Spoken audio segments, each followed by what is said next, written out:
यो हाम्रो पाथिबारा क्षेत्रबाट देखिने अन्नपूर्ण हिमाल र कुम्भकर्ण हिमाल यसरी लमतन्न देखिएको छ बादलको घुम्टोमाथि।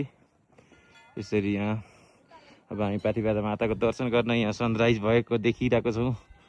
यहाँ मास्तिर पुग्छौँ अब अलिकति मास्तिर।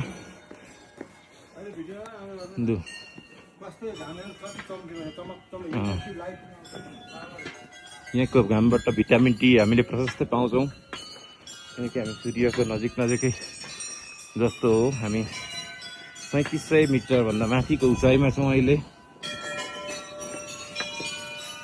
हिमालहरू पनि हामी सँगसँगै बराबरको देखिरहेको छन् अहिले। यहाँ दुईपट्टि नै हेर्दाखेरि बादल माथि छौँ हामी, बादल माथि उडे जस्तो देखिरहेका छौँ।